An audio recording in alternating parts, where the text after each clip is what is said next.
Bonjour tout le monde. Donc, dans le cadre des topos sur la question impérialisme, on va aborder la question justement de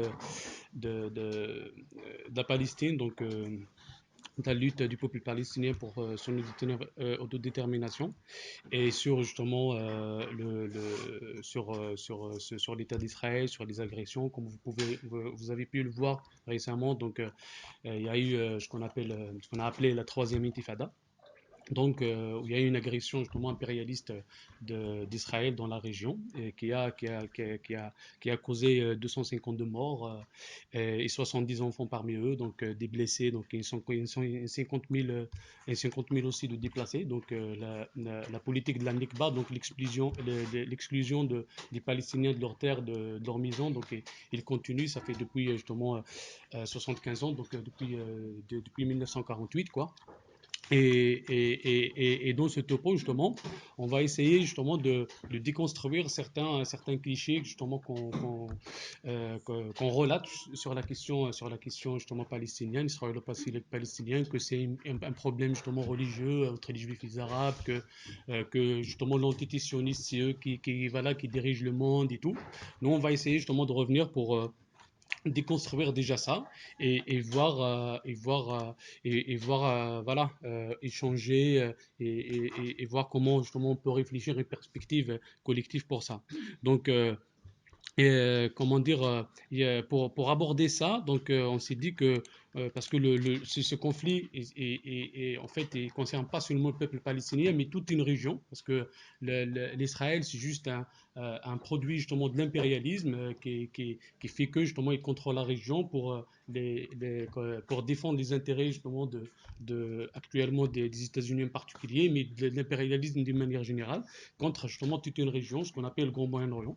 Donc, pour entamer ou bien aborder le sujet, donc, on a réparti notre topo sur 4 points. Donc, le premier point, ce sera sur l'histoire voilà, de la fondation d'État sioniste comme étant justement la décadence du capitalisme, qui est liée à la décadence du capitalisme.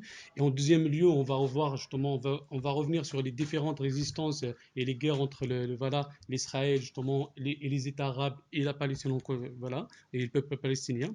Et en troisième lieu, donc, on va voir justement c'est quoi la politique des États-Unis actuellement dans la région, donc ce qu'on connaît justement, ce qu'on nomme plutôt le Grand Moyen-Orient et la situation actuelle voilà, et les perspectives. Donc on va faire un peu d'historique pour justement pour entamer ça. Donc voilà, comme vous savez que voilà la région, bien la Palestine, il a été tout le temps justement traversé par des guerres, ça date pas d'aujourd'hui quoi, et que justement il y avait des juifs, il y a des arabes, il y avait voilà, des chrétiens qui ont vécu ici.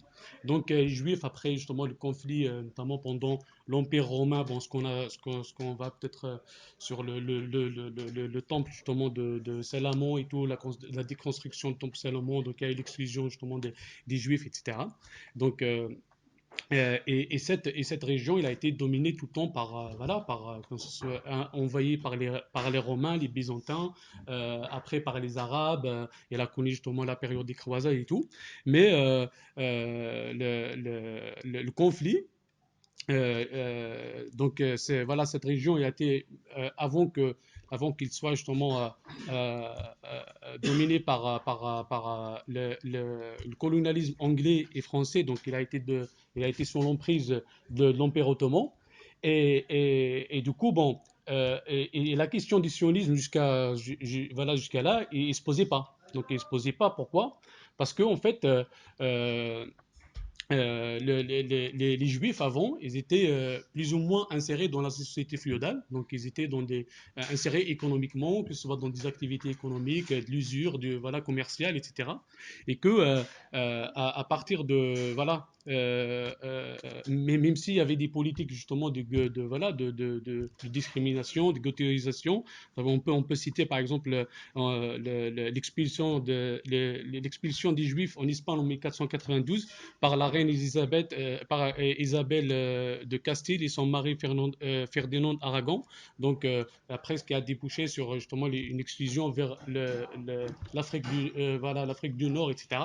Donc, et d'autre part, parce que en fait, la Révolution française a permis, à partir de, justement de la fin comment dire, parmi voilà, 1789, d'avoir justement d'ouvrir des brèches et permettre justement aux étrangers de l'Europe à l'époque, et en particulier les Juifs, de s'insérer économiquement.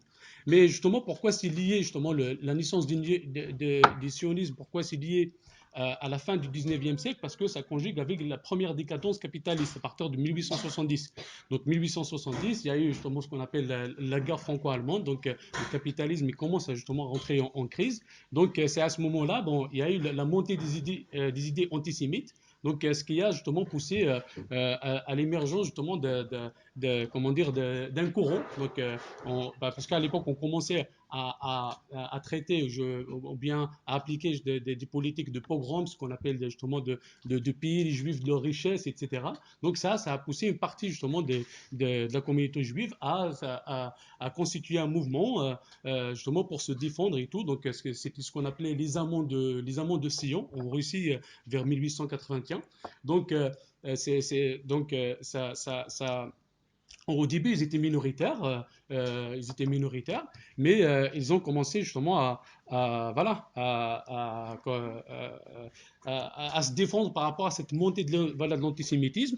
Et, et aussi, il y avait ce qu'on appelait, bon, ça, l'Europe orientale, c'était beaucoup plus des pogroms et tout, donc les politiques ont pillé justement les Juifs de leur richesse, mais en Europe occidentale, il était marqué par l'affaire Dreyfus, donc l'affaire qui a justement divisé, notamment en France, les Français entre les Dreyfusards et les anti-Dreyfusards et tout. Donc ça a poussé justement les fondateurs, notamment Theodor Herzl, d'écrire ou bien ce qu'on appelle l'État sioniste et de voilà et de mettre en avant justement le projet de construire un foyer juif, notamment en Palestine, sous prétexte justement de retour justement à la terre promise, le droit de retour et tout. Donc on verra que ce justificatif il n'était pas partagé par tous les juifs. Je veux dire, ils disent que c'est un truc religieux et tout. On verra que en fait, qu'à l'époque, même les années 1880, il y avait seulement 25 000 juifs qui habitaient comment dire, en Palestine et que justement, quand il y a eu la montée de l'antisémitisme, parmi les 3 millions de juifs qui ont quitté l'Europe à l'époque, et tout, ils sont partis vers l'Amérique, beaucoup plus. C'est pas vers que ce soit l'Amérique du Nord ou bien l'Amérique du Sud, et ce n'était pas vers la Palestine. Donc l'argument qu'il y a le truc, le retour à la terre promise, il était mis en avant beaucoup plus par le mouvement sioniste pour justifier sa politique impérialiste, bien voilà, de revenir en Israël, voilà, en Palestine, et de construire l'État d'Israël. Donc, à partir justement de 1897, donc on assiste à Bâle, donc le premier congrès sioniste, donc qui a débouché sur l'organisation sioniste mondiale, donc qui commençait à organiser et essayer de gagner en hégémonie parmi la communauté juive et de faire un foyer, d'installer un foyer en Palestine. Donc, mais pour faire ça, comment appliquer ce plan? Donc, le sionisme, comme on l'a dit, il est minoritaire, donc c'est pas tout, voilà, comme les autres, justement, comme je disais dans l'introduction, c'est que c'est pas un conflit entre les Arabes et les Juifs, c'est que le sionisme, à la base, il n'était pas comme ça, comment dire, majoritaire parmi la communauté juive. Donc, il a eu, et il aura fallu justement du temps, c'est que et elle a pu justement apparaître dans un conjoncture de décadence capitaliste en premier lieu, et elle a pu gagner en termes d'hégémonie quand il y a eu justement l'entre-deux-guerres, quand il y a eu la montée des idées, justement le fascisme, etc., etc. Donc c'est à ce moment-là qu'ils ont commencé à gagner une bonne partie justement des juifs et de les convaincre justement de leur projet. Parce qu'il y a la montée justement du nazisme, la Shoah, etc. etc. Donc voilà, c'est pas des gens qui veulent faire de la guerre, mais c'est un contexte historique qui est lié justement à la décadence voilà, du système capitaliste. Et donc pour faire voilà, ce projet, les représentants à l'époque voilà, voilà, du mouvement sioniste, ils ont commencé à multiplier les sollicitations auprès des puissances colonialistes à l'époque, que ce soit le colonialisme anglais, français, que ce soit justement l'Empire ottoman, parce que l'Empire ottoman, il faut signaler qu'il était en décadence. donc vers le début des années 1900 dans la région, et qu'il avait des dettes, etc. Donc, le mouvement sioniste, il a cherché justement à faire alliance avec l'Empire ottoman en lui disant que voilà, on va vous régler justement votre dette, mais vous nous donnez justement voilà, la permission justement d'avoir la Palestine et tout. Donc, ils ont cherché ça auprès des Anglais. Des Anglais et des Français, donc pour par exemple avoir justement et commencer à gagner, essayer de gagner une majorité voilà, des décideurs anglais et tout sur la nécessité d'avoir une implantation juive dans la région et de contrôler, etc. Et d'installer justement genre un État qui va travailler des intérêts justement d'impérialisme, et que pour dire que en fait dès le début, dès la création du mouvement sioniste, il était lié justement à l'impérialisme et il cherchait des sollicitations, il cherchait justement des appuis. Et c'est pas le contraire. C'est pas soi-disant le mouvement sioniste qui tire les ficelles, tu vois, les idées conspirationnistes et tout. Voilà. Au contraire, il proposait justement des services pour l'impérialisme afin voilà, de se déployer dans la région.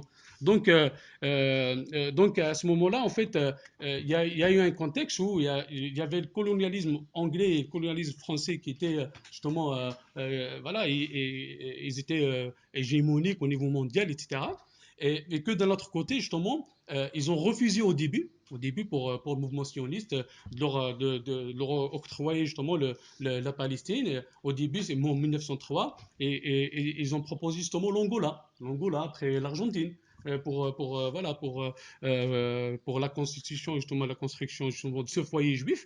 Mais justement, les sionistes à l'époque, ce qu'ils ont fait, c'est qu'ils ont négocié avec l'Allemagne. Donc, et vu que justement les Anglais ne voulaient pas avoir les sionistes contre eux, donc ils ont fini par accepter de faire une alliance avec eux voilà, contre l'Empire ottoman. Et que, parce que ce qu'il faut, cette séquence historique, elle était marquée aussi par la montée, bon, la décadence de l'Empire ottoman et la montée des idées nationalistes voilà, de la part des pays arabes. Donc, ils commençaient à vouloir avoir leur indépendance parce qu'ils étaient sous l'emprise de l'Empire ottoman et tout. Donc, pour avoir ou bien pour gagner justement en termes d'hégémonie, donc le colonialisme anglais, ils commençaient à tisser des liens avec les différents royaumes arabes. Donc, comme le royaume voilà, de ce qu'on appelle la Jordanie aujourd'hui, hachémite.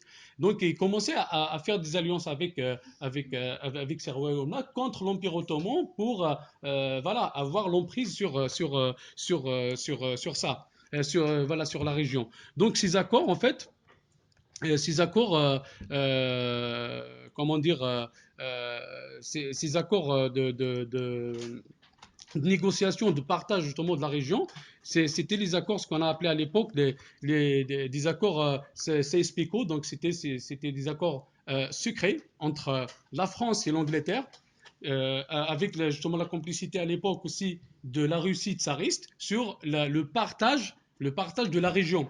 Donc ces accords, ils étaient révélés grâce à la révolution bolchevique en 1917 par Lénine. Donc il a mis justement publiquement ces accords, donc les accords Sykes-Picot, c'était des accords entre des responsables anglais et français sur le partage justement de la région. Donc après, c'est ça ce qui a suscité les royaumes arabes à l'époque de pousser justement à faire justement une guerre, bon, contre y compris les Anglais et les Français. Donc les Anglais et les Français, pour ne pas perdre la main voilà, sur la région, ils ont quand même octroyé un semblant bien d'indépendance pour certains pays, comme l'Arabie Saoudite, etc. Donc, après, bon, comme je l'ai dit tout à l'heure, donc les Anglais, grâce à ce qu'on appelle bon, les accords de la déclaration de Belfort, qui est une déclaration entre justement en 1917 entre les responsables du mouvement sioniste et le colonialisme anglais, ont fait que ils ont donné l'aval pour que justement le mouvement sioniste construit un foyer justement voilà, pour les juifs dans la région qui sera justement garanti ou bien couvert voilà, par le colonialisme anglais, donc soutenu par le colonialisme anglais, et pour avoir une même mise justement dans la région, parce qu'il y avait des mouvements d'indépendance. Donc pour ne pas sortir comme ça, ou bien et tout, donc ils ont mis un État qui travaille leurs intérêts et tout, donc voilà, pour maintenir leurs intérêts justement dans la région. Donc, donc pour mettre justement en avant, en pratique justement ce projet, donc, donc mouvement sioniste était minoritaire, comme je l'ai signalé, c'est qu'il a commencé à avoir une certaine majorité, donc de chercher une hégémonie parmi les juifs. Donc ils ont commencé à organiser justement l'immigration. Donc, à constituer justement des administrations autonomes, des assemblées élues, et ils ont créé leur conseil national, une organisation militaire et paramilitaire, donc ce qu'on appelle la Haganah et les Grun. Donc, ils ont justement construit des partis, etc. Donc, ils ont commencé à s'installer dans la région. Donc, ils ont mis justement des administrations et tout pour mieux voilà, structurer justement l'immigration, quoi. Et que les premières vagues d'immigration, ils ont commencé à partir de 1915. Donc, avec les politiques de Bokorom, justement, où commençaient à piller justement les juifs, notamment dans l'Europe orientale. Donc, on a commencé à connaître ça. Donc, il y avait 110 000 migrants qui ont commencé à migrer entre 1915 1910 et 1915, et entre 1923 et 1927. Donc, on commence justement, parce qu'il y avait comment dire, dans certains pays, la montée des idées fascistes, etc. Donc, on commençait inciter ou bien à gagner en termes d'hégémonie, quoi. Donc, cette immigration justement et tout, soudaine et tout, ça a suscité une colère dans la région. Donc, une colère parmi justement les autochtones et tout. Donc, on a commencé, ben, je veux dire, la résistance palestinienne a commencé dès les années 20. Donc, depuis les années 20, il y a eu justement des mouvements, il y a eu justement comment dire, voilà, de résistance et tout. Et que à chaque moment que, par exemple, que la montée, bon, parce qu'à l'époque, il y avait, le monde, il était partagé entre deux perspectives, que ce soit la perspective révolutionnaire incarnée par la révolution russe, et que ce soit par la perspective justement voilà, naziste incarnée par l'Italie, le régime fasciste, etc. Donc après, bon, l'échec justement de la révolution allemande, bon, ça c'est un autre sujet et tout, ça a fait que dans pas mal de pays, notamment en Italie et en Allemagne, il y a eu l'idée, la montée des idées, justement, la montée du nazisme et tout. Donc ça a créé justement des flux migratoires beaucoup plus importants et tout, et une colère de l'autre côté, une résistance beaucoup plus importante, comme la grève pendant les années 30. Donc 33, il y avait Hitler. Donc il y avait des vagues voilà, d'immigration vers la Palestine, et ça a suscité vraiment une colère, une grande colère, donc une grève de 36 qui a duré 6 mois. Donc en 36, donc il y avait une grève voilà, de 6 mois contre justement cette vague voilà, d'immigration, et que comment dire, l'empire ou bien le colonialisme anglais, et avec la complicité aussi de certains régimes arabes, ils ont réprimé justement voilà, cette grève, voilà, ce mouvement de masse, etc. Donc, pour dire que l'entre-deux-guerres, le mouvement sioniste, il a pu se constituer grâce à la crise du capitalisme. Donc, c'est que parmi les définitions qu'on peut donner, c'est que le projet sioniste, c'est justement la crise du capitalisme mondial. Donc, il est lié, donc, y compris actuellement, ces agressions actuelles, ils sont liés justement à cette crise. Bon, Wadi va revenir sur ça. Donc, c'est pas un conflit justement confessionnel ou bien un conflit entre et tout. Euh, là, à partir justement des années, voilà, des années 30, on voit justement concrètement qu'il y a la montée des vagues voilà, d'immigration, la colère et tout. Et ben, le colonialisme anglais s'est retrouvé dans une contradiction. C'est qu'il ne veut pas perdre de l'hégémonie dans la région, parce qu'il y avait la montée de la colère. Donc, il a commencé à dire aux sionistes, en fait, on doit diminuer un petit peu les vagues d'immigration. Et ça a suscité justement un problème entre justement les sionistes et le colonialisme anglais. Donc c'est à ce moment-là qu'en 1939, donc on a créé le Mossad justement contre contre justement pour infiltrer comment dire, l'armée britannique, alors qu'en 36, quelques années avant, les sionistes, ils ont envoyé même leurs dirigeants d'être, voilà, de faire le service militaire anglais et tout. Donc, pour voir la logique des intérêts dans la région qui sont contradictoires, voilà, les intérêts capitalistes. C'est que hier, ils étaient amis, voilà, du jour au lendemain, ils sont devenus ennemis. Donc, c'est à ce moment-là, justement, pendant la Deuxième Guerre mondiale, il y avait justement même des opérations où les sionistes, justement, attaquaient voilà, comment dire, des militaires anglais. Donc c'est à ce moment-là que les Anglais, bon, plutôt les Américains, ils commençaient bon, à rentrer voilà, dans cette affaire. Donc après la guerre, la deuxième guerre mondiale, donc les États-Unis qui sont gagnants, les Anglais, ils étaient affaiblis et tout. Donc Truman à l'époque, président des États-Unis, il commence justement à prendre en main justement cette question parce qu'il voit que l'intérêt d'avoir un foyer, d'avoir tu vois, l'emprise sur la région en s'appuyant sur le projet justement sur l'État d'Israël dans la région. Et donc du coup, on a commencé à assister à partir de 46-47 donc aux premières tractations entre justement entre les Palestiniens et les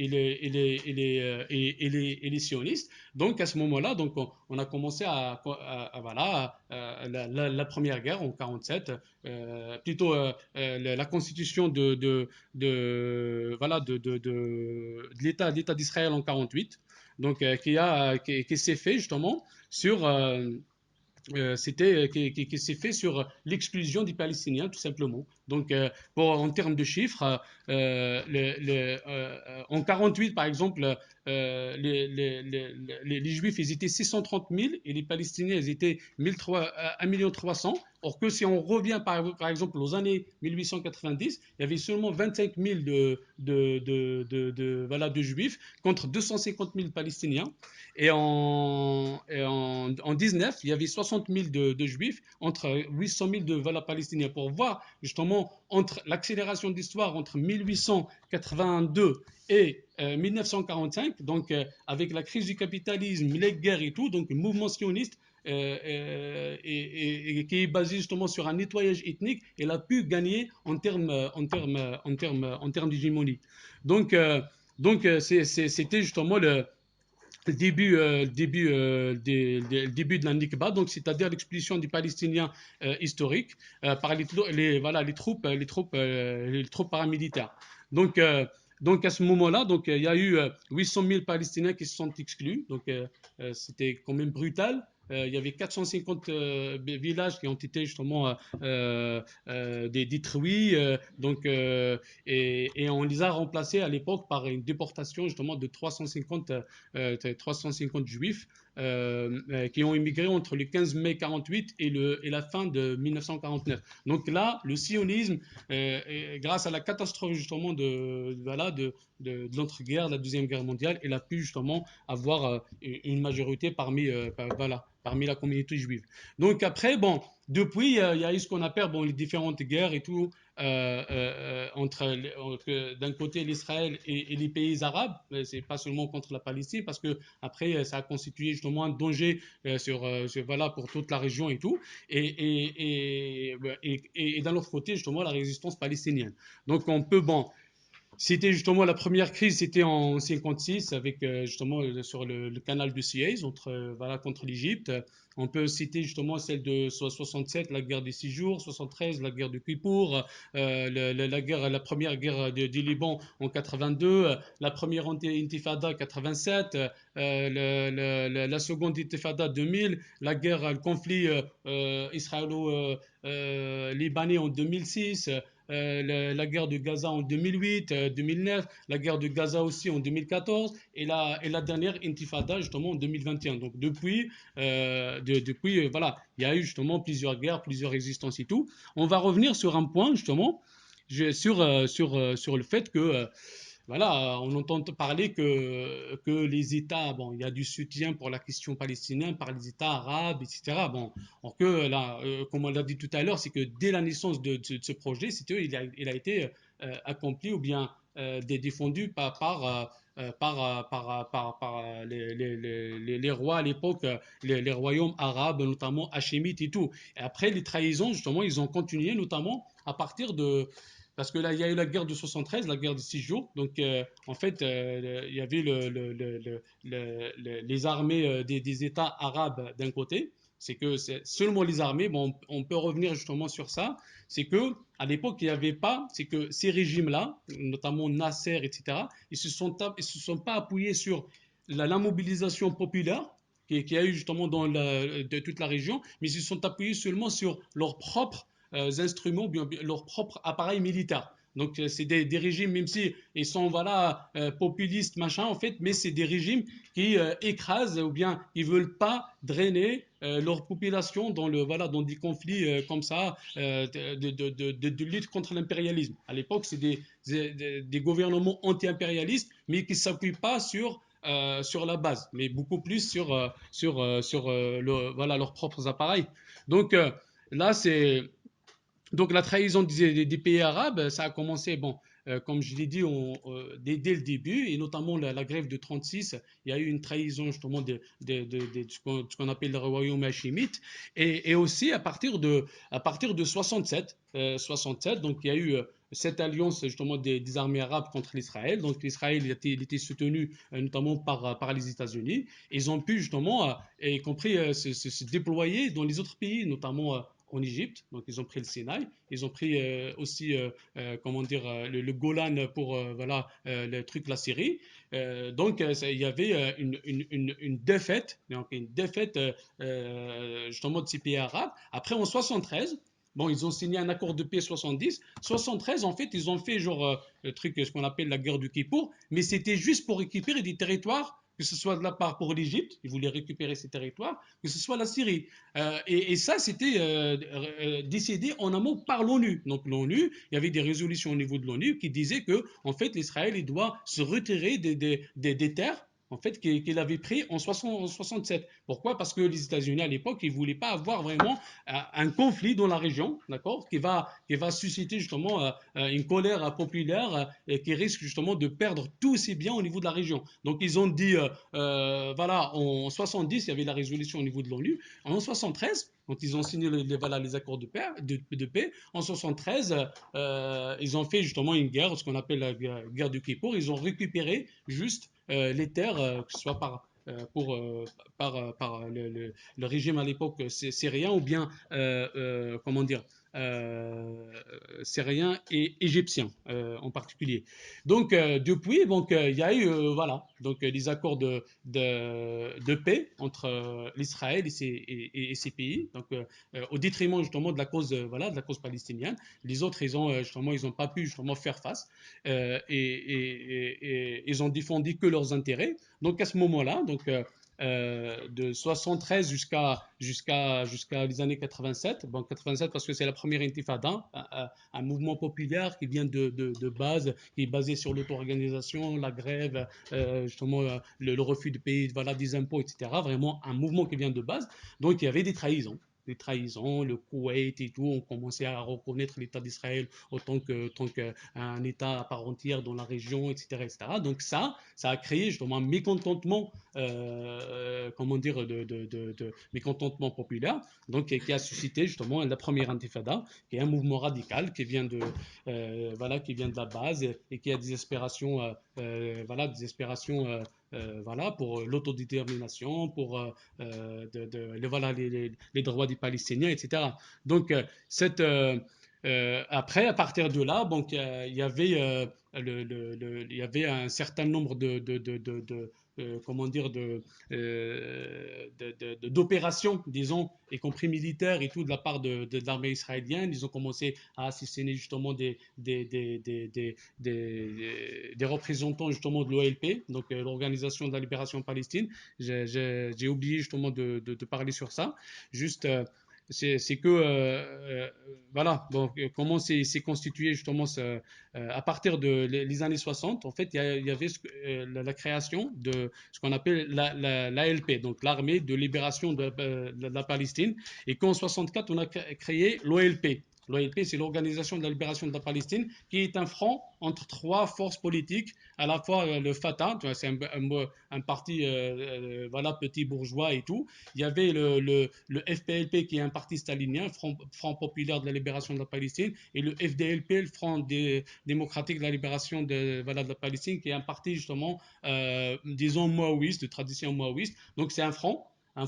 Et au début, hein, il a été créé par les États arabes, notamment financé par Nasser, par l'Égypte. Mais après, en fait, la guerre de 67, donc les Palestiniens, ils ont repris justement la main sur l'OLP et ils ont justement, après, ils ont nommé ce qu'on appelle bon, Yasser Arafat et tout, qui était le porte-parole justement voilà, de ce mouvement, etc., qui a été emprisonné, chassé, expulsé à chaque fois voilà, par l'armée israélienne. Et qu'à partir justement de la première intifada, là, c'était les opérations, genre on a exécuté le deuxième homme à l'époque en 89, c'était en Tunisie, on a exécuté le voilà, de l'OLP, donc c'était très brutal là. Après, bon, ça a créé un climat de tension et que, bon, malheureusement, c'est que l'OLP et qui était justement certaines le représentant voilà, de cette résistance, c'est qu'il s'est détaché de cette base, voilà, de sa base, en même temps, et s'est constitué comme étant, soi-disant, l'autorité palestinienne. Donc, ils ont commencé à faire justement des négociations, mener des discussions, des négociations avec, bien sûr, avec des concessions, en mode, il faut stopper la résistance. C'était par exemple parmi les résolutions, par exemple, dire à l'OLP il faut arrêter la résistance. Là, on va engager justement des négociations et tout, alors que le rapport de force n'était pas en faveur justement des Palestiniens. Donc on verra, bon, ça a débouché ce qu'on a appelé, je vais conclure sur ça, ce qu'on appelle les accords d'Oslo, donc en 93, les accords d'Oslo, en quelque sorte, c'est le moment où on a créé, soi-disant, l'État palestinien. Mais un État tu vois, qui est basé ou bien qui est créé sur trois zones, donc trois territoires. Donc une minorité de territoire, 18% seulement, qui est réellement gérée par l'administration civile et l'administration militaire palestinienne. Donc il y a seulement 18%. En plus, c'est discontenu. Il y avait bon, ce qu'on appelait Gaza, la Cisjordanie, le truc Galilée au nord. Et c'était justement des territoires éparpillés. Donc, c'était comment dire, l'État palestinien. Donc, il y avait justement 24% voilà, de ces territoires qui sont gérés par un contrôle militaire, justement, comment dire, israélien, et un contrôle civil voilà, des Palestiniens. Donc, c'est des territoires qui ont ce statut. Et il y avait justement la majorité du territoire qui représente 60%, qui se trouve entièrement sous le contrôle justement de l'armée israélienne. C'est elle qui dicte sa loi et tout. Pour dire qu'en fait, la Palestine aujourd'hui, c'est ça ce que, voilà, depuis 93, ça représentait ça. Donc l'idée de construire justement un État palestinien indépendant, on voit que sous justement voilà, dans la présence de l'État sioniste ou bien qui est soutenu par l'impérialisme, ça devient impossible. Donc depuis, c'est pour cela que cette résolution, il n'a pas pu convaincre la majorité voilà, des Palestiniens. Et depuis, bon, il y a eu le problème persiste. Il y a la deuxième intifada en 2000. Et il y avait, après voilà, la guerre de Gaza de 2008, 2014, pardon. Mais surtout, il y a un événement justement qui s'est déroulé justement au début des années 2000. C'était les événements, le truc de 2001, les attaques et tout, pardon.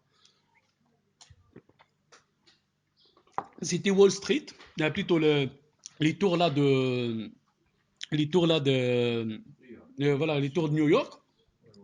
En fait, là, en fait, ça a donné une certaine légitimité à l'impérialisme américain de se déployer et de mettre vraiment son projet. Parce que ce qu'on appelle le Grand Moyen-Orient, c'est un projet qui date des années 50. À l'époque, les États-Unis ne pouvaient pas le mettre en œuvre vu le contexte historique, la montée du panarabisme ou bien du nationalisme arabe et d'un côté, l'existence justement d'une autre puissance comme la Russie d'un autre côté. Donc, ils n'ont pas pu mettre en œuvre ce projet et que à partir de de 2001. Donc, on a vu des agressions, que ce soit en Irak, en Afghanistan, après, bon, la Syrie, etc. Donc, il y a une agression, une agression très offensive, justement, de l'impérialisme américain depuis. Donc, là, qui s'appuie, entre autres, sur plutôt voilà l'État palestinien, l'État sioniste. Justement, bon, ce qu'on entend dire ou bien on entend parler de Grand Moyen-Orient. Et je passe justement la parole à Wadi pour développer ou bien pour continuer sur ce point. Salut camarade. Donc moi je m'appelle Wadi, donc je suis militant à Révolution Permanente donc, en région parisienne. Donc effectivement, moi la partie là sur laquelle j'allais revenir, c'est plus voilà, enfin Abdennour il a plus introduit en fait donné des éléments plus historiques qui sont importants pour comprendre en fait voilà que c'est pas en fait réellement une question confessionnelle ou quoi que ce soit, mais que véritablement l'État d'Israël, ça correspond justement à une base avancée de l'impérialisme au Moyen-Orient. Je vais plus revenir sur des éléments plus actuels et tout, mais déjà, de quoi on parle quand on parle de Grand Moyen-Orient? Voilà, effectivement, une notion qui a été commence à être utilisée dans les années 50, puis ensuite plus dans les années 70, et véritablement on en entend vraiment parler en fait depuis les années 2000 avec voilà l'impérialisme américain, Bush, etc. Et de quoi on parle? En fait, on parle géographiquement quoi d'un territoire qui s'étend en fait voilà du Maroc à l'autre côté, l'Afghanistan, le Pakistan, en passant par tout ce qui est l'Égypte, le Soudan, etc. Enfin voilà, c'est une vaste zone géographique voilà qui historiquement a fait l'objet des convoitises des puissances en fait des grandes puissances impérialistes hein, pour plusieurs raisons. Déjà il y a l'appartenance en fait de ces voilà, de ce territoire à un empire ottoman qui était en déclin et tout, voilà, et que c'était en fait une puissance concurrente, voilà. Ensuite, il y a effectivement le rôle charnière par rapport en fait aux voies de communication, etc., notamment avec la création du canal de Suez, voilà, où en fait transite 10% du commerce mondial, je crois, un truc comme ça, quoi. Et puis la découverte en fait des gisements pétroliers, gaziers, etc., dans la région. Donc c'est tout ça qui explique en fait voilà les velléités en fait de domination en fait voilà étrangère dans la région et tout qui date pas d'hier hein. Donc voilà il y a eu en fait colonisation au 19e 20e siècle, ensuite on a eu voilà une forme moins directe on va dire plus voilà néocoloniale voilà après les indépendances mais en fait à travers des régimes voilà corrompus vendus et tout à l'impérialisme quoi. Et puis depuis 2001 effectivement voilà une nouvelle phase en fait d'occupation plus directe en tout cas dans un certain nombre de pays dont l'Afghanistan, l'Irak, voilà, et de nouvelles agressions militaires. Donc voilà, c'est pas un phénomène nouveau. Et pourquoi justement on en entend parler plus en fait à partir des années 2000, etc. Il faut voir que voilà, ce que disait Abdeno un petit peu tout à l'heure, mais qu'en fait avant, dans les années 50, 60, 70, etc. Il y avait en fait un rapport de force qui avait été instauré en fait par les luttes de libération nationale, toutes les révolutions décoloniales, ce qu'on appelle en fait, voilà, par exemple la révolution algérienne, voilà. Et en fait, qui ont abouti à ce qu'on appelait les régimes non alignés. Voilà, donc voilà, il y avait voilà, le régime algérien, il y avait le régime égyptien, etc., et qui instaurait dans une certaine mesure un rapport de force dans cette séquence-là. On parle de régime en fait bonapartiste. Trotsky, en fait, pour parler de ce type de régime, parle de bonapartiste sui generis. Qu'est-ce que ça veut dire en fait? En général, quand on parle de bonapartisme ici, France, voilà, c'est le régime de la Ve République, donc en fait, voilà, des régimes autoritaires, etc. Quand on parle de bonapartisme sui generis, il y a cet aspect effectivement, j'y reviendrai sur les questions en fait, voilà, autoritaires, etc. Mais il y a également en fait tout un volet sur le fait que poussés en fait par la pression populaire, etc. Ces régimes se retrouvent, voilà, de fait parfois obligés de prendre part contre en fait l'impérialisme. On peut penser par exemple par rapport au cas égyptien, par exemple, c'est Nasser qui nationalise voilà, le canal de Suez, c'est le régime algérien qui nationalise également les hydrocarbures, voilà, c'est ce type de régime, c'est pareil aussi, voilà, les régimes en fait qui justement se sont opposés à enfin voilà, envoyer leur armée contre en fait l'État israélien, voilà, pendant la guerre des 6 jours, etc.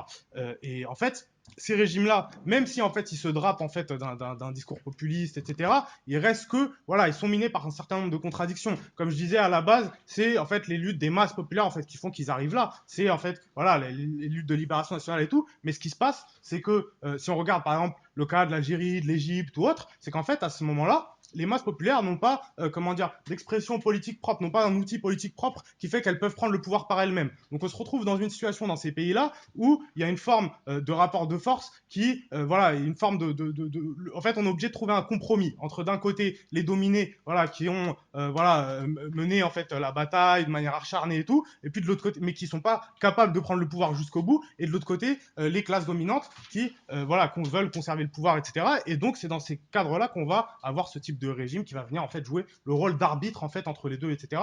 Et justement, quand il joue le rôle d'arbitre, c'est qu'il y a aussi tout un volet de répression aussi des masses populaires, de la propre activité, etc. Et c'est précisément par là qu'elle mine en fait toute possibilité de résistance en fait à l'impérialisme. C'est-à-dire que la résistance à l'impérialisme, elle passe justement par l'auto-activité des masses populaires, par le fait que, voilà, justement, si on regarde l'Algérie, la libération de l'Algérie, à la base, voilà, c'est la paysannerie, c'est, comment dire, le peuple algérien opprimé qui fait, voilà, qui pendant en fait, voilà, une centaine d'années a été, comment dire, spolié, etc., qui se retrouve dans une situation telle qu'ils ne trouvent pas d'autre solution que de prendre les armes et de se battre jusqu'au bout, etc.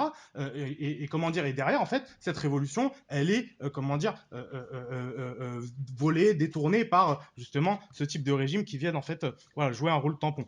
Euh, donc ça, c'était juste pour donner un bref, parce que je pense que c'est important et tout d'avoir ce type de notion en tête quand on essaye enfin voilà, par rapport, parce que par exemple, sur le truc que disait tout à l'heure Abdenour, la question de la guerre des 6 jours, etc., il faut savoir que la guerre des 6 jours, en fait, qui a été, voilà, où en fait les armées arabes avaient été envoyées contre Israël, etc., il faut voir que ça a signifié véritablement l'échec de ce projet-là nationaliste arabe et tout, l'échec de ces régimes bonapartistes. Et on parle souvent en fait pour le néolibéralisme de la fin de l'histoire, c'est-à-dire quand il disait en fait c'était la fin de l'histoire, voilà, c'est-à-dire la restauration bourgeoise, le mur de Berlin est tombé, voilà, du coup il n'y a plus d'autre choix que le capitalisme et tout.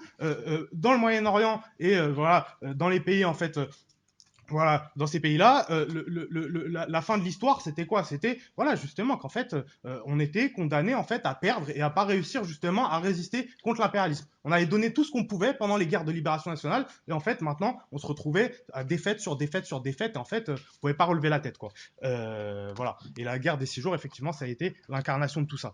Donc ça, c'est un premier élément, je pense, pour expliquer qu'on n'en parlait pas avant. Il y en a d'autres. Voilà, il y a voilà la question de la guerre froide qui s'est terminée voilà, après et qui a permis en fait à l'impérialisme américain d'avancer, etc. Il y a eu d'autres éléments, mais je voulais donner celui-là. Je pense que c'est le plus important et je vais avancer, sinon on n'aura pas le temps de discuter. Mais du coup, la conséquence, c'est que le 11 septembre 2001, voilà, ça apparaît finalement comme le catalyseur d'un nouveau projet. En tout cas, c'est utilisé comme le catalyseur d'un nouveau projet pour l'impérialisme américain. Voilà, après la chute du mur et tout, et y compris, je pense que c'est intéressant de voir tout ça parce que ça montre comment dire, que la conception en fait gradualiste, qu'en fait petit à petit, petite avancée par petite avancée, en fait, voilà, en sortant du colonialisme d'abord, ensuite on a le néocolonialisme, et peut-être qu'un jour on atteindra en fait l'émancipation totale. En fait, ça ne marche pas comme ça, l'histoire. Et voilà, il y a des phases en fait de lutte de classe, et quand il y a des défaites, et eh bien derrière c'est des phases de reflux importants, comme ce qui s'est passé à ce moment-là.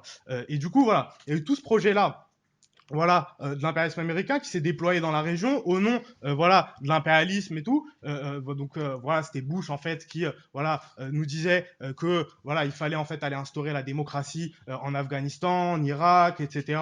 La question des armes de destruction massive là en Irak, voilà, en fait, c'était un mythe en fait qui n'a jamais existé et tout. Voilà, les objectifs déclarés. Alors voilà, l'impérialisme américain parlait voilà d'apporter la démocratie, de lutter contre le terrorisme islamiste dans son propre bastion, de démocratiser les régimes arabes avec des élections, voilà, transformer en fait la région en une ère pacifique et tout, et instaurer une zone de libre-échange. C'était ça le projet de Grand Moyen-Orient. C'était ces éléments-là. C'est-à-dire c'était ça le discours voilà, qui était utilisé pour avancer ce projet-là. Et en réalité, on s'est rendu compte que en fait, ça n'a rien à voir avec, avec le discours, puisque en vérité, on avait des États en fait, voilà, qui étaient attaqués sous couvert, voilà, de lutte pour la démocratie et tout, mais de l'autre côté, voilà, on avait tout un certain nombre d'alliés en fait de l'impérialisme américain, voilà, que ce soit en Égypte par exemple, voilà, il y avait Moubarak qui était un des grands alliés en fait de l'impérialisme et tout, voilà, qui était un régime dictatorial et tout, et bien voilà, qui n'a jamais souffert en fait de critiques, et y compris même Moubarak et ce type de régimes, la Jordanie, etc., des régimes en fait, voilà, dictatoriaux et tout, qui ont dit à un moment donné, en fait, à Bush, bon, le problème, c'est que là, tu parles un peu trop de démocratie et peut-être qu'à un moment donné, ça va se retourner contre nous. Et de ce point de vue-là, voilà, ça faisait partie aussi des contradictions de ce projet-là de Grand Moyen-Orient. On a vu quelques années plus tard, justement, la question des printemps arabes qui, justement, a émergé et, justement, voilà, avec ces questions-là, voilà, ces aspirations-là, en fait, voilà, démocratiques, sociales, etc., quoi. Donc voilà, ce projet de Grand Moyen-Orient qui avait pour but en fait d'instaurer voilà une Pax Americana, voilà, en liquidant toute opposition, que ce soit les États dits voyous en fait, comme on parlait en fait des régimes bonapartistes. Donc maintenant il y a encore l'Iran, etc. Comme vous voyez, je reviendrai peut-être après si on a le temps. Et voilà, liquider également les mouvements qui poursuivaient en fait la lutte armée, que ce soit contre Israël ou contre l'impérialisme en général, donc en Palestine et ailleurs, en les assimilant en fait au terrorisme islamiste, à Al-Qaïda, etc. Alors que voilà, pas vraiment de lien, quoi. Euh, donc ce projet-là s'est heurté à un certain nombre de contradictions. Donc je disais la question justement, voilà, des alliés en fait des États-Unis qui eux-mêmes n'avaient pas les moyens de la démocratie. Donc en fait, les États-Unis parlaient de démocratiser le Moyen-Orient, mais en fait, voilà, ses propres alliés n'avaient pas ce moyen-là. C'est-à-dire que en Égypte, en fait, ou dans les pays en fait dominés par l'impérialisme, la bourgeoisie, l'impérialisme n'a pas les moyens en fait, voilà, comment dire, d'accorder un certain nombre d'acquis démocratiques. Et en fait, voilà, c'est des régimes très autoritaires. Il y a eu également donc les printemps arabes, donc qui sont soulevés en fait, voilà, contre justement ces régimes-là. Mais on a également eu d'autres contradictions. La question, voilà, de la concurrence, parce que là on parle beaucoup des États-Unis, mais la France, je veux dire dans le Moyen-Orient, au Maghreb, a un rôle particulier. Il y a eu effectivement la concurrence entre l'Union européenne et les États-Unis. L'Union européenne menée par la France, Sarkozy en 2008, par exemple, voilà, avec la crise, etc., avait en fait lancé le projet d'Union pour la Méditerranée. Qu'est-ce que c'était que cette Union pour la Méditerranée? En fait, voilà, ça visait, bon, d'une part, à sous-traiter en fait tout le travail de garde-côte en fait sur la question migratoire, etc., aux pays du Maghreb, et à renforcer l'intégration d'Israël dans, comment dire, la région, et renforcer le pillage de ces pays, tout en, comment dire, affirmant en fait le monopole des multinationales françaises là-bas sur un marché qui représente en fait plus de 100 millions de consommateurs. Donc voilà. Et la dernière, je pense, enfin pas la dernière en fait, l'avant-dernière élément qui je pense qu'il faut voir aussi, c'est que voilà, également il y a comment dire, actuellement tout un recalibrage, tout un recentrage de l'impérialisme américain sur le front chinois, qui fait qu'en fait voilà, combiné en fait aux éléments de crise politique aux États-Unis, avec voilà tous les morts en fait, voilà, les soldats morts en Irak, en Afghanistan, etc., qui revenaient par milliers, etc. Eh bien il y a eu comment dire de la part du régime américain, comment dire, une forme voilà, de dire en fait que voilà, on va commencer à retirer nos troupes et tout de là-bas, etc., etc. Et voilà, aujourd'hui, par exemple, en Afghanistan, en Irak, il y a plus, enfin, en Irak au début, je crois qu'on en avait jusqu'à 170 000 soldats qui étaient présents sur le sol irakien. Aujourd'hui, on en est loin, voilà, c'est beaucoup moins et tout, donc il y a une volonté de retrait. Euh, voilà. Donc ça, c'était pour dire un petit peu, voilà, sur ce projet-là de Grand Moyen-Orient, ses contradictions, etc., ses fondements et tout. Comment dire. Et comme l'expliquait tout à l'heure Nono, dans ce projet-là, ce projet impérialiste, l'État israélien joue justement un rôle central, voilà, comme en fait, voilà, base avancée justement de l'impérialisme au Moyen-Orient. C'est en ce sens-là qu'on parle aussi de destin commun, justement, entre l'État d'Israël et l'impérialisme au Moyen-Orient, c'est-à-dire que voilà, c'est des luttes qui sont indissociables. On ne peut pas imaginer en fait un Moyen-Orient émancipé de l'impérialisme et tout, avec en fait comment dire, voilà, une base militaire avancée comme Israël qui subsisterait en fait, voilà, ça n'est pas possible. C'est en fait, c'est pour ça qu'en fait on dit que c'est deux luttes qu'on voit ensemble. Et comment dire, de ce point de vue-là, par exemple, on peut citer plusieurs trucs. En 56, quand Nasser avait décidé de nationaliser le canal de Suez, l'agression en fait qui a été menée et tout, elle a été menée justement conjointement avec Israël. Voilà, c'était les avions enfin, voilà, il y avait les avions français, britanniques, puis il y avait l'armée israélienne qui justement avait attaqué le jeune État égyptien. En Iran également aujourd'hui, voilà, qui est en fait un pays qui fait en fait l'objet des convoitises de l'impérialisme et tout, c'est Israël qui polarise en fait voilà, les attaques, le discours, etc. contre justement l'Iran, etc. Et, euh, et voilà. Mais du coup, ce qui reste quand même, je pense, voilà, et ce qu'a démontré aussi la dernière séquence et tout, c'est que malgré en fait le soutien financier, donc il faut savoir que Israël c'est 4 milliards de dollars par an. Juste des États-Unis, c'est le premier pays bénéficiaire en fait des aides américaines. Donc malgré en fait ce soutien financier, militaire, etc., l'État d'Israël reste incapable de liquider jusqu'au bout la résistance palestinienne, comme voilà, on l'a vu là dernièrement avec les événements de Sheikh Jarrah. Pour autant, voilà, pour rappel, il y avait en fait depuis 2006, on a eu, je sais pas, il y a eu 6 opérations, enfin il y a eu plein d'opérations en fait militaires, voilà, contre la résistance palestinienne, donc à Gaza, au Liban, etc. et tout. Mais malgré tout, en fait, voilà, il reste en fait, comment dire, cette résistance affaiblie, cette résistance palestinienne, même si elle a été affaiblie, y compris du fait de sa propre politique là, ce qu'expliquait Nono tout à l'heure sur les accords d'Oslo et tout, je reviendrai après. Eh bien, malgré tout, voilà, elle subsiste. Je sais pas je sais pas si vous étiez trop jeune ou quoi, mais par exemple en 2006, il y avait en fait le mouvement au Liban là, parce que moi j'étais jeune déjà à l'époque, du coup. En 2006, il y avait Certainement, vous étiez jeune. d'accord. Là, il y avait, il y avait eu en fait une agression militaire, voilà, israélienne contre le sud Liban. Et comme je disais tout à l'heure, en fait, après la guerre des 6 jours, etc., voilà, dans le monde arabe et tout en général, il y avait vraiment cet esprit que voilà, en fait, on pourrait pas gagner, que voilà, c'était plié. En fait, il fallait tout le temps se coucher devant en fait l'impérialisme, lui demander des miettes, mais voilà, surtout pas chercher en fait à résister de front et tout. Et en fait, en 2006, il va y avoir une agression militaire contre le sud Liban. Et ce qui va se passer, c'est que malgré en fait tout le soutien financier, etc., eh bien la résistance nationale, le mouvement national libanais et la résistance palestinienne, qui se trouve au sud Liban, eh bien ont réussi à infliger une défaite à voilà une des principales armées au monde.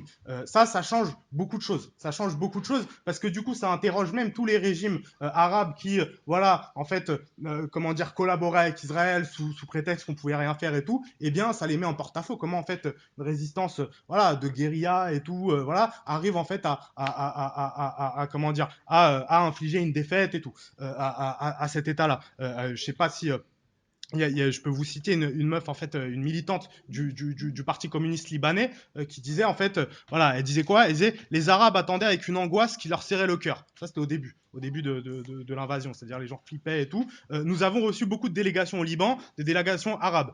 Elles nous ont raconté que les Arabes avaient le cœur serré pendant les 4 premiers jours parce qu'ils s'attendaient à la défaite. Voilà, tout le monde s'attendait véritablement à ce que, voilà, comme d'habitude, en fait, entre guillemets, eh bien, soit une défaite. Au-delà du 10e jour, les Arabes n'en ont pas cru leurs yeux. Cela commence à faire tache d'huile. Il y a un malaise énorme en Égypte et dans l'armée égyptienne. De même dans l'armée syrienne. Les gens disent comment se fait-il que le Hezbollah est capable de faire cela et nous, qu'est-ce qu'on fait? Historiquement, voilà, cette bataille a marqué le début du déclin d'Israël, la fin d'Israël qui terrorise l'ensemble de la région. Après, elle continue, etc. Donc voilà, je pense que c'est un élément qui est intéressant de voir et tout. Justement, voilà, après, c'est une victoire partielle, certes, et tout, mais qui, comment dire, d'un point de vue subjectif et tout, a signifié beaucoup de choses. Et ensuite, si on veut aussi voir que, voilà, pour illustrer aussi le fait, la persistance justement de cette résistance palestinienne et tout, voilà, depuis, il y a eu en fait un certain nombre voilà, de batailles même, voilà, internes, que ce soit en Cisjordanie, que ce soit à Gaza, etc. Donc les marches pour le retour, voilà, etc. et tout, qui, voilà, expriment, y compris aujourd'hui avec Cher Jallah, un potentiel renouveau du mouvement national palestinien. Et du coup, voilà, pour revenir sur la dernière partie, avant de terminer et puis d'ouvrir à la discussion et tout, je vais plus parler en fait justement de ce dernier mouvement. On va essayer de voir un peu voilà, comme ce qui s'est passé, les caractéristiques et tout. Déjà, bon, je pense que tout le monde a suivi un peu plus ou moins. Je reprends quand même du début, mais voilà, ce qui a déclenché là dernièrement l'élément déclencheur, le déclic, voilà, ça a été la colonisation de Jérusalem-Est, voilà, donc le quartier de Sheikh Jarrah et tout, voilà, qui avait été encouragé jusqu'ici par voilà l'impérialisme américain, Trump notamment, voilà, qui était un truc très radical là-dessus et tout. Et voilà, donc ça a été 11 jours de bombardement ensuite. 253 Palestiniens tués, 66 enfants, voilà, plein de blessés, des bâtiments détruits, etc. Et du côté israélien, 13 personnes donc tuées et environ 300 blessés. Donc voilà, ce constat-là, je pense que c'est important d'avoir ces chiffres en tête aussi parce que, comment dire, il y a un récit, je pense que c'est important que soi-disant, en fait, de déconstruire, que c'est important de déconstruire donc ce récit selon lequel, en fait, voilà, Israël serait en légitime défense contre, en fait, voilà, le terroriste, les terroristes palestiniens et tout. Donc en fait, quand on voit un peu le constat, les chiffres et tout, ça permet de voir les choses autrement et c'est pas secondaire, c'est important d'imposer aussi un autre récit. Donc voilà, les caractéristiques de cette séquence, déjà d'un point de vue international et tout, je pense qu'il y a un truc, voilà, on a vu même ici, nous en France et tout, voilà, c'est, comment dire, des manifestations aussi de soutien massives un peu partout dans le monde. Il y a eu beaucoup aux États-Unis, dans une moindre mesure en France et tout, et je pense qu'il faut voir que ces manifestations-là, elles ont été aussi dans le sillage voilà, de toutes les manifestations et de la politisation de la jeunesse, je veux dire, sur les questions antiracistes, comme on avait pu le voir l'année dernière avec le mouvement Black Lives Matter. Et quelque part, ce qui est intéressant, c'est de voir que cette jeunesse qui se politise autour des questions antiracistes et tout, voilà, fait aussi le lien entre antiracisme et anti-impérialisme, anticolonialisme. C'est quelque chose aussi, je pense, voilà, qu'il faut, comment dire, appuyer et tout, y compris, voilà, des phénomènes même intéressants au niveau de la classe ouvrière. Je sais pas si vous avez vu, par exemple, les grèves de solidarité à Livourne, à Auckland et tout, en fait, dans les docks, où, en fait, voilà, les dockers sont dit, nous, en fait, on n'enverra pas d'armes, on va pas laisser, en fait, les bateaux partir avec des armes pour Israël, etc. Donc, voilà, qui montre aussi la puissance voilà, potentielle du mouvement ouvrier, même voilà, dans des luttes comme ça, voilà, anticolonialistes, etc. Quoi. Donc aux États-Unis, voilà, il faut voir que la politique des États-Unis au Moyen-Orient, ça a toujours été en fait une défense virulente d'Israël, de l'État israélien. Voilà, un intérêt en fait sélectif pour la démocratie et un penchant en fait, voilà, pour les autocrates en fait soumis à l'impérialisme américain. Donc voilà, notamment l'Arabie Saoudite, les Émirats Arabes Unis, etc. Et une hostilité et une diabolisation à tout en fait, à la fois au régime dits réfractaires, en fait, qui vont être qualifiés d'États voyous, etc., comme l'Iran et tout, et a fortiori à toute forme de résistance, voilà, contre en fait l'État israélien et contre en fait et contre l'impérialisme, qui vont être voilà, assimilés systématiquement à Al-Qaïda, des choses comme ça. Quoi.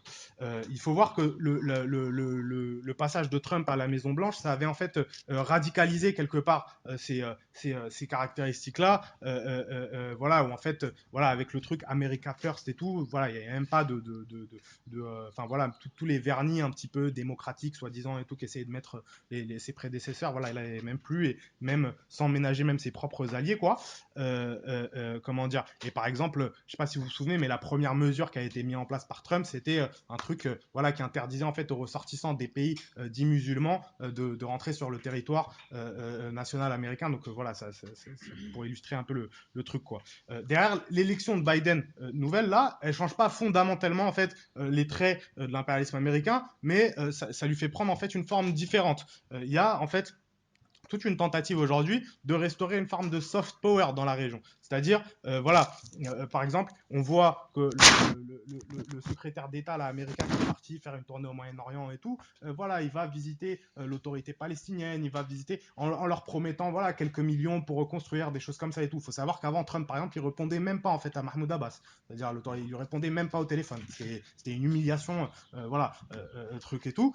Que là, voilà, il y a une tentative, voilà, de faire plus soft power, ce genre de choses et tout, y compris, voilà, comme je disais tout à l'heure, bah, ouais, il y a plusieurs contradictions, le fait que aujourd'hui les États-Unis essayent de se recentrer sur le front chinois, etc. Mais et puis l'échec aussi, voilà, de ce projet-là, voilà, enfin en tout cas les contradictions qui l'ont miné, etc. Et comment dire, la tentative de remettre en fait aujourd'hui la solution en fait à deux États, voilà, donc un État palestinien aux côtés d'un État israélien, comme en fait voilà quelque chose qui pourrait être une solution pour justement la crise en fait, enfin en tout cas la situation actuelle au Moyen-Orient et tout quoi. Euh, voilà, tac tac. Donc donc, y compris, je pense qu'il y a un truc aussi qu'il faut voir, et du point de vue en fait de comment ça a été perçu là cette dernière séquence d'un point de vue voilà sur la scène, parce que c'est sur la scène internationale et tout, et y compris c'est ça, je pense, c'est pour ça aussi que quelque part, je pense qu'il y a eu une défaite d'Israël, en tout cas en termes comment dire médiatiques, etc. dans l'opinion publique. Par exemple, Israël avait bombardé à Gaza, y compris les locaux de la presse internationale. C'est quelque chose qui, en fait, Nono expliquait tout à l'heure que dans les années 50 et tout, autant voilà, le projet sioniste, en fait, il instrumentalisait la question de la lutte contre l'antisémitisme. Voilà, on était au sortir de la Seconde Guerre mondiale et tout. Autant aujourd'hui, quand tu bombardes en fait la presse internationale à Gaza, c'est difficile de voilà dire qu'en fait voilà c'est juste des antisémites ceux qui dénoncent le truc quoi. Donc voilà, c'est quelque chose aussi qui comment dire joue dans le fait en fait voilà de populariser en fait voilà, la résistance palestinienne dans l'opinion publique, etc. Et qui n'est pas pour rien dans le fait aussi qu'il y a eu des mobilisations aussi massives. En France, on a eu des mobilisations qui étaient moins massives qu'aux États-Unis, mais comment dire, qui, je pense, ont permis aussi de voir, comment dire, que voilà, l'impérialisme français également n'est pas voilà exempt de tout. Voilà, enfin, lui aussi en fait soutient Israël malgré en fait tout un discours droit de l'homiste, etc.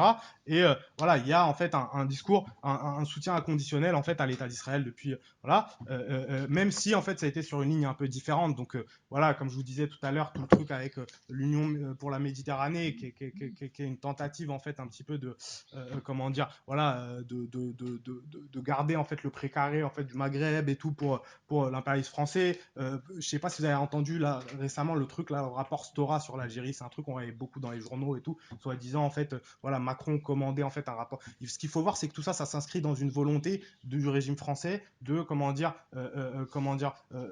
restaurer ses relations en fait avec le monde arabe. Voilà, il voit qu'en fait il y a la concurrence, que les États-Unis sont plus agressifs, etc. Il y a la Chine et tout. Et donc en fait, l'impérialisme français dit ok, bon, on va commander un rapport sur la question de la guerre d'Algérie. On va en fait voilà essayer de calmer les relations, d'accepter certains trucs et tout, mais tout ça pour derrière en fait continuer à légitimer sa propre domination là-bas. Et comment dire, enfin en Algérie, et, voilà, là c'était l'Algérie, mais dans le Moyen-Orient en général. Euh, euh, et ce qu'il faut voir, c'est que un truc important qui a caractérisé justement la position de l'État français à ce moment-là, et sur lequel je voudrais insister un peu et tout, c'est que, comment dire, il y a eu beaucoup de répression. Aux États-Unis, par exemple, il n'y a pas eu autant de répression. Je ne sais pas si vous vous souvenez, les trucs à Barbès et tout, c'était impossible de manifester, de la police partout et tout. Pourquoi justement autant de répression et tout? Ce qu'il faut voir, c'est que d'une part, c'est une tentative pour réprimer en fait toute expression politique des quartiers populaires dans la mesure où en fait la question palestinienne est en France justement quelque chose qui a été porté historiquement par voilà les secteurs voilà issus voilà de l'immigration postcoloniale et tout les maghrébins et tout qui sont en France et donc voilà il y avait une tentative voilà justement de réprimer toute expression politique de la part de ce secteur là de la population mais d'autre part, je pense que c'est pas tout et qu'il faut voir aussi plus loin que Israël pour la France, c'est pas seulement un partenaire stratégique, voilà, mais c'est aussi un modèle voilà, il y a un philosophe qui s'appelle Alain Brossat, il dit un modèle stratégique en tant qu'État de sécurité avancée. C'est-à-dire que, voilà, je sais pas si vous avez vu tout le truc là autour de Macron, de la loi séparatisme, etc., de l'offensive islamophobe ces derniers temps, etc.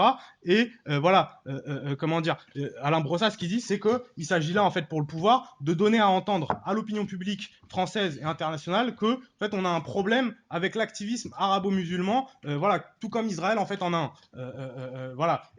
Voilà. Et du coup, en fait, par conséquent, les méthodes qui sont employées voilà, en Israël, bah, pourquoi pas en fait nous en inspirer ici sur le territoire français. Je ne sais pas si vous vous souvenez de la tribune là, des syndicats de police. Enfin, il y avait un syndicat de police qui avait écrit une tribune pour Macron et tout, dans lequel il disait, voilà, dans le cadre en fait de l'état d'urgence, il faut procéder en fait au bouclage des 600 territoires perdus de la République, et y compris avec le renfort de l'armée, en contrôlant et en limitant les entrées et les sorties de ces zones par des checkpoints sur le modèle israélien.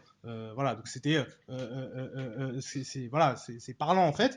Et de ce point de vue-là, je pense que ce qui est intéressant, c'est de voir que malgré tout, en fait, il y a voilà beaucoup de jeunes et tout qui voilà sont politisés sur ces questions-là et tout, mais que de l'autre côté, ce qu'on a pu remarquer, c'est que du côté plus des directions en fait officielles du mouvement ouvrier, on va dire, donc les directions syndicales, etc., et de la gauche, on a eu deux choses. Bon, quand je parle de gauche, je parle voilà de France Insoumise, le Parti socialiste, c'est en fait voilà clairement on sait qu'il est pro-israélien, etc. Donc je discute pas de ça, mais plus la France Insoumise. Par exemple, la France Insoumise, ça a été quoi sa position? Bon, il y a eu en fait voilà un discours en fait voilà comment dire, sur la question des droits de l'homme, etc. et tout. Déjà, dès les premières interdictions de manifester, en fait, voilà, la France Insoumise s'est retirée, en fait, voilà, n'a pas, voilà, assisté ou quoi, mais surtout, je sais pas si vous avez vu la sortie, par exemple, d'Alexis Corbière, qui est, voilà, un des porte-parole, voilà, de la France Insoumise et de Mélenchon et tout, voilà, qui disait, en fait, voilà, il ne faut pas importer le conflit israélo-palestinien en France. Et ce faisant, en fait, Corbière, ce qu'il faisait,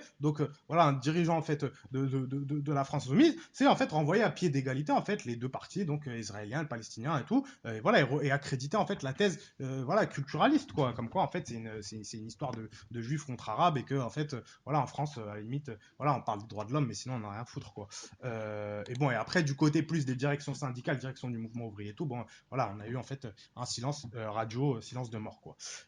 Et donc c'est un petit peu pour ça et tout aussi que voilà aujourd'hui on est là, on fait les UDT, voilà on discute la candidature d'Anas et tout etc. C'est aussi voilà d'avoir en tête que nous notre objectif derrière c'est aussi de construire voilà une organisation voilà communiste révolutionnaire qui soit en mesure justement de porter aussi une voix anti-impérialiste et tout et de faire voilà sur la question palestinienne voilà, avoir une politique en fait conséquente par rapport à ça. On peut dire faire de la question palestinienne un nouveau Vietnam. Bon, voilà, discuter en tout cas, voilà, en toute indépendance des réformistes, du régime, etc.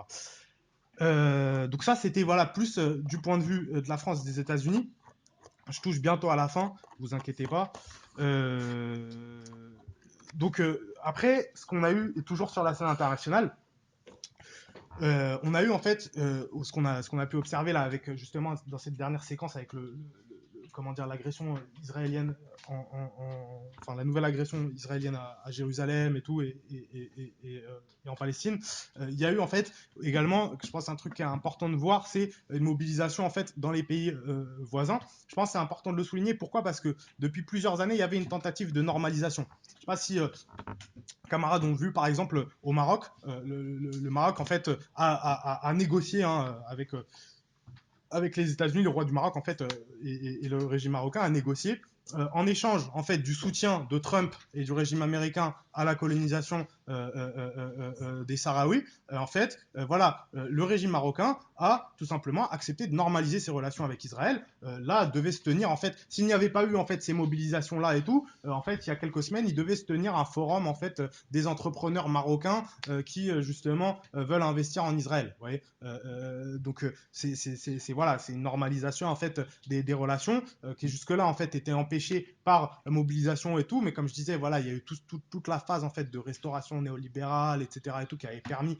de faire une offensive. Et là, voilà, elle est en partie freinée par la nouvelle donne qu'il y a eu, voilà, avec les printemps arabes, etc. et tout, par les nouvelles mobilisations également qu'il y a eu. Je ne sais pas si on pourrait parler également d'autres régimes. Je sais qu'il y a beaucoup en fait d'illusions qu'il peut y avoir sur, par exemple, les régimes turcs ou iraniens. Je pense que ce qu'il faut comprendre, c'est que les régimes arabes ils ont toujours utilisé, les régimes arabes, les régimes au Moyen-Orient et tout, ils ont toujours utilisé la question de la résistance palestinienne comme en fait une monnaie d'échange en fait avec l'impérialisme. Ça a toujours été en fait la monnaie d'échange pour en fait pouvoir négocier en fait. Voilà.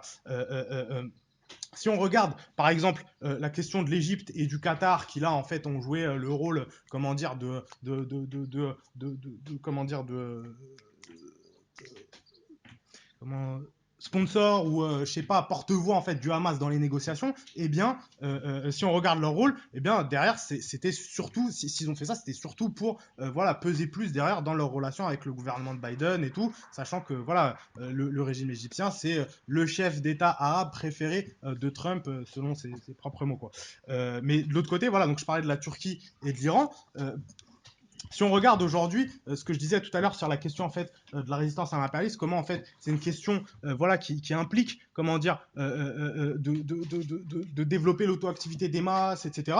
Si on regarde par exemple le régime iranien actuellement, les grèves qui ont lieu justement dans le secteur des hydrocarbures et tous les mouvements sociaux qui ont eu lieu depuis 1 ou 2 ans autour des questions de la dégradation des conditions de vie et tout, ça a été justement une répression terrible. C'était une répression voilà, de milliers de morts, etc. et tout, par le régime iranien qui justement voilà, s'est attaqué en fait au soulèvement des Iraniens et tout. Et de ce point de vue-là, c'est en ça qu'on peut dire que en fait le régime iranien derrière ne peut pas être un soutien conséquent en fait à la lutte de libération de la Palestine. Pourquoi? Parce que précisément, par exemple, si on regarde la question, voilà, la question de la lutte anti-impérialiste et tout, en fait, nous, quand on dit qu'il faut libérer justement l'État palestinien, c'est pas juste l'État palestinien en tant que tel, de façon nationaliste ou quoi. On parle véritablement de l'émancipation de l'ensemble des peuples, justement, de cette région-là. Et évidemment, par exemple, la question de la libération du peuple kurde, l'émancipation du peuple kurde, c'est voilà, quelque chose aussi qui, comment dire, rentre dans la donne et tout. Et que ce qu'il faut comprendre, c'est que c'est seulement par le soulèvement de ces peuples-là qu'on peut en fait construire le rapport de force. Et dans ce sens-là, par exemple, sur la question de Erdogan et du régime turc, etc., qui voilà, c'est beaucoup rougi et tout, il faut savoir qu'Erdogan, c'est quelqu'un qui a collaboré avec Israël pour justement réprimer les Kurdes. Comment dire, le chef du PKK qui est en prison depuis 1999 ou voilà, il a été arrêté en fait à l'aide des services israéliens au Kenya en fait voilà c'était directement en fait collaboration entre les deux régimes quoi. Donc c'est quelque chose qui dévoile aussi voilà la fausseté en fait de ces discours là et tout et je pense que c'est important parce que il y a beaucoup d'illusions en fait compris voilà parmi voilà, les gens de la classe populaire et tout qui pensent qu'en fait voilà avec Erdogan ou avec voilà, le régime iranien et tout il y a moyen en fait mais en fait voilà on voit que derrière ce sont des régimes qui sont autoritaires et qui utilisent cette question là comme une monnaie d'échange plus qu'autre chose quoi. Y compris la dernière chose sur la question du Hezbollah. Le Hezbollah, je vous disais, en 2006, ça avait, voilà, on pensait en fait, y compris même dans l'extrême gauche, il y avait beaucoup de gens qui disaient, en gros, voilà, c'est possible que le Hezbollah, comment dire, prenne un tournant à gauche, etc. Il faut essayer de voir un truc et tout. La réalité, c'est que le Hezbollah derrière est rentré au gouvernement libanais et voilà, a collaboré avec le gouvernement libanais et le régime libanais, voilà, pour mettre en place tout un certain nombre de mesures néolibérales, confessionnelles, etc., contre lesquelles le peuple libanais s'est révolté tout dernièrement, y compris quand justement il y a eu ces manifestations-là et tout, les milices du Hezbollah, elles étaient justement dans la rue pour réprimer les gens, voilà, avec des slogans confessionnels et tout quoi. Donc je pense que c'est important de voir ça parce que même par ricochet, ça permet de voir aussi de lever un certain nombre d'illusions, même sur d'autres mouvements comme le Hamas directement en Palestine qui voilà lui est financé et tout a des liens en plus c'est voilà c'est à peu près le même modèle le même projet en fait voilà que Hezbollah et voilà de voir qu'en fait ces projets-là au départ en fait qui se disent en fait voilà genre anti-libéraux avec voilà comment dire des trucs en fait de dire on va faire un État providence et tout donc en fait c'est des trucs petits bourgeois et en même temps qui sont beaucoup teintés d'un conservatisme et de trucs réactionnaires sur les questions démocratiques droits des femmes etc et bien en dernière instance voilà en fait quand ils accèdent au pouvoir et tout bah en fait voilà c'est eux qui finissent par réprimer en fait les masses populaires etc quoi et donc en dernière instance ne permettent pas justement le développement d'un mouvement anti-impérialiste qui soit conséquent. Du coup, là, j'arrive, une fois qu'on a dit tout ça, je pense qu'un un avant-dernier élément qui touche en fait à la question de ce mouvement-là là, qu'il y a eu et tout, et je pense qu'il est intéressant de voir, je pense, et c'est quelque chose qui est peu discuté, c'est la question aussi voilà, de la crise politique au sein de l'État israélien. Parce que comme disait le camarade, nous, on n'est pas en fait dans une vision en fait de juifs contre arabes, etc. Mais y compris, on pense que pour les juifs en fait qui sont là-bas et tout, eh bien, il faut qu'on ait aussi un projet à proposer. On peut pas en fait, voilà, parler en fait de libérer les terres et en fait les gens, tu vas les mettre où en fait. Donc il faut, voilà, effectivement prendre en compte que la société israélienne, comme toute société, elle est structurée elle aussi en classe sociale, etc. Et voilà, que aujourd'hui cette société israélienne est traversée aussi par une crise politique importante.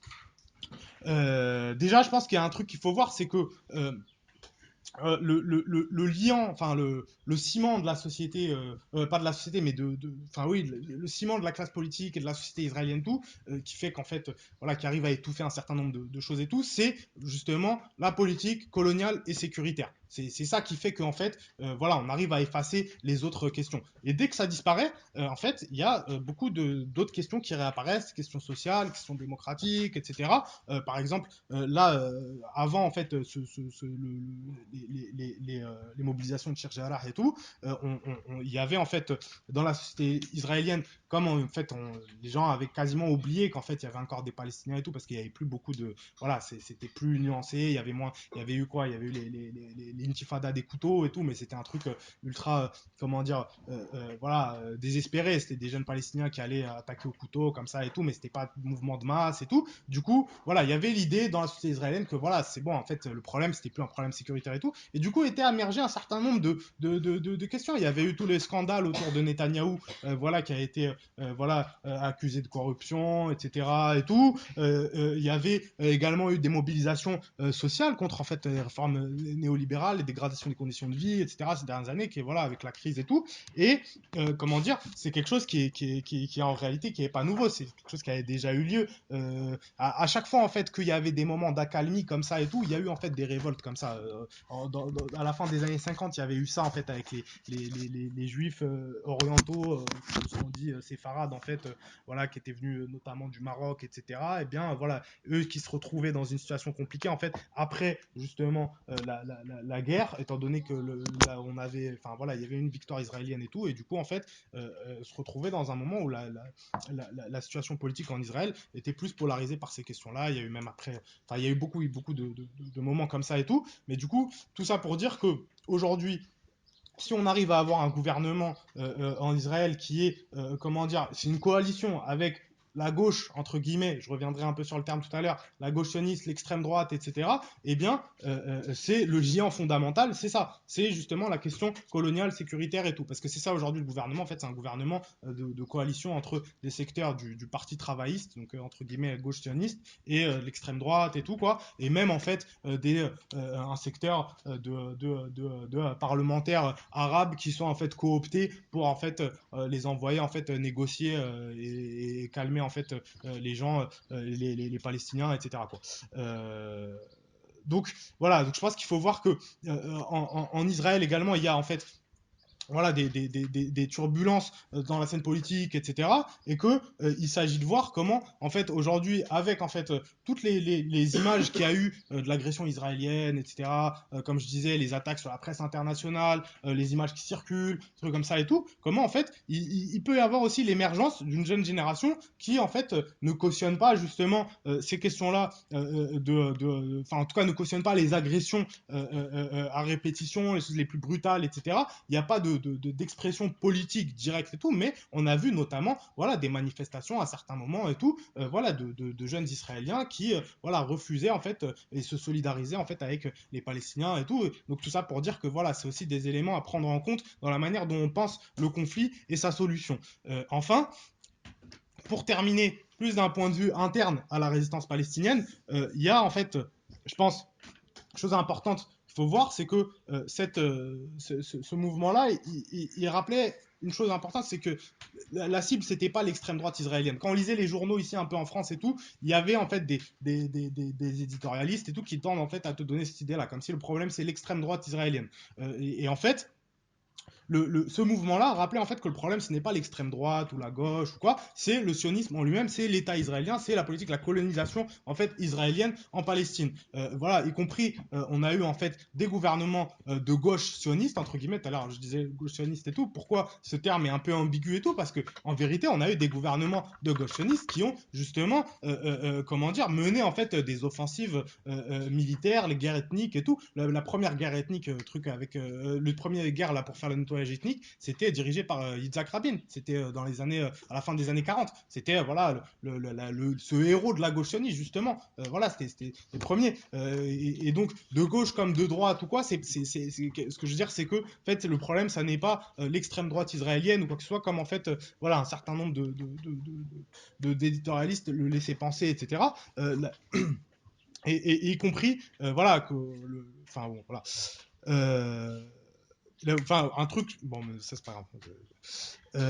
Après le deuxième truc je pense qui est important sur la question, enfin le deuxième caractère, la deuxième caractéristique qui est importante par rapport au mouvement national palestinien, c'est que cette mobilisation elle comment dire elle pose en tout cas les préludes, en tout cas elle pose la nécessité et elle montre la voie quelque part pour l'unification du mouvement national palestinien. Ce qu'il faut savoir, c'est que la colonisation israélienne, c'est pas juste un truc d'apartheid et tout, c'est véritablement une volonté de détruire tout lien en fait entre les Palestiniens, tout lien national, etc. Détruire en fait la société palestinienne en tant que telle et tout. Et donc voilà, Abdenour racontait tout à l'heure le truc des différents statuts. Donc il y a une fragmentation, il y a les Palestiniens des territoires occupés, enfin tous les territoires sont occupés, mais il y a des Palestiniens de 48 qui ont un statut particulier. Il y a les Palestiniens de la Cisjordanie qui sont séparés de ceux de Gaza, il y a les réfugiés, etc. Donc voilà, tout un nombre de statuts qui sont là pour en fait, comment dire, diviser cette résistance palestinienne. Et bien, comment dire, là, avec ce mouvement-là, il y avait justement la volonté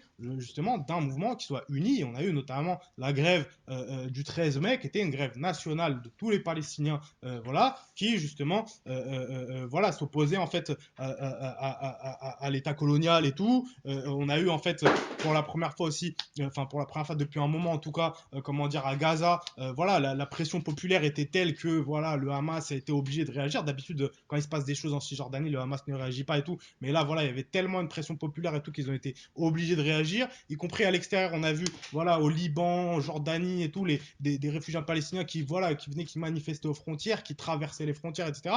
Donc, voilà, tout ça qui, comment dire, voilà, le mot d'ordre, c'était le peuple palestinien contre Israël tout entier. Le peuple palestinien tout entier contre Israël tout entier. Enfin, contre l'État israélien tout entier, plutôt. Voilà. Voilà. Et comment dire, et je pense que tout ça, pour en arriver vers la conclusion et tout, donc je pense qu'il y a, comment dire, une délégitimation, en tout cas dans l'opinion et tout, de la limite de solution à deux États. Voilà, donc avec un État israélien voilà, soutenu par l'impérialisme et tout, colonialiste et tout, à côté d'un petit État, voilà, forme de bantoustan palestinien. Et je pense que surtout, ce qui est intéressant de voir, c'est que dans enfin, ce qui est intéressant de voir dans la mobilisation qu'il y a eu, c'est que l'autorité palestinienne, c'est-à-dire le truc dont parlait Nono, c'est-à-dire quand il y a eu les accords d'Oslo, en fait, voilà, l'État israélien a délégué en fait un certain nombre de prérogatives en fait à cette autorité palestinienne-là pour qu'elle fasse tampon en fait avec la résistance palestinienne et tout. Et ben cette autorité palestinienne, elle est aujourd'hui très largement délégitimée. Je sais pas si vous avez vu là, mais hier ou avant-hier, ils ont tué. En fait, ça fait un certain moment qu'elle est délégitimée. En vérité, c'est pas tout nouveau. Au point que, en fait, Mahmoud Abbas, le dirigeant de cette autorité palestinienne-là, il a en fait repoussé à plusieurs reprises en fait les élections et tout qui devaient avoir lieu. Et comment dire, là dernièrement, en fait, hier ou avant-hier, c'était avant-hier, je crois, ou dans la semaine, il y a eu en fait un de ses opposants qui, voilà, protestait contre ça et tout, qui s'est fait tuer par les services de police, justement, de l'autorité palestinienne. Suite à quoi, il y a eu en fait des mobilisations et tout, et qui ont été réprimées justement par cette autorité palestinienne-là. Donc en fait, qui montre son vrai visage en réalité, que même dès le départ, elle avait été créée en fait, voilà, d'une forme de politique en fait de collaboration avec l'État israélien et tout, notamment avec voilà, les accords d'Oslo, la reconnaissance de l'État israélien. Et, comment dire, et voilà, et du coup aujourd'hui elle est très largement délégitimée, et ça pose la question justement de quelle justement perspective, quel avenir justement pour cette résistance palestinienne. Je pense que nous, ce qu'on dit en fait, ce qu'on pense et ce qu'on dit, c'est que voilà, il y a aussi, comment dire, il y a, enfin, la seule solution qui est possible en fait pour justement, enfin voilà, pour en fait qu'il puisse y avoir une paix, voilà, que les Palestiniens puissent vivre en paix en fait avec les Juifs et tout, justement, c'est la question d'un État, voilà, qui soit laïque, qui soit socialiste, qui soit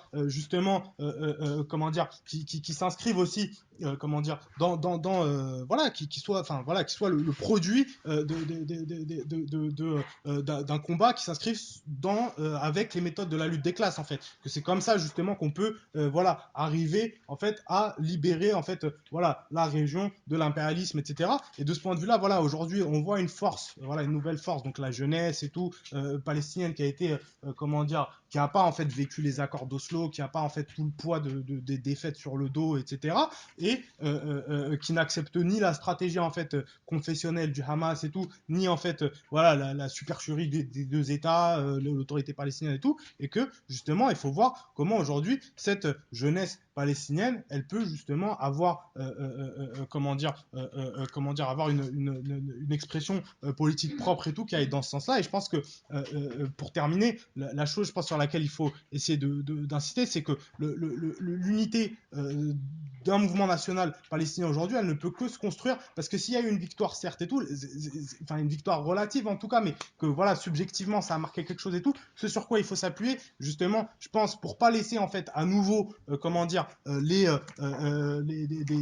choses comme le Fatah qui ont trahi, comme le Hamas, etc., qui a mené voilà, une politique un peu voilà, isolationniste en fait à Gaza, etc., c'est justement de s'appuyer sur l'auto-organisation à la base, sur le fait que en fait que ce mouvement national là il puisse s'unifier sur des bases démocratiques justement, et que ce soit pas en fait trusté par en fait voilà, des secteurs ou d'autres, voilà. Donc voilà, donc je vais m'arrêter là, donc, je sais pas si je sais que c'était un peu long, donc s'il y a des questions, des choses comme ça, des choses que vous voulez apporter dans le débat ou quoi, voilà, n'hésitez pas, je vais prendre le tour de parole.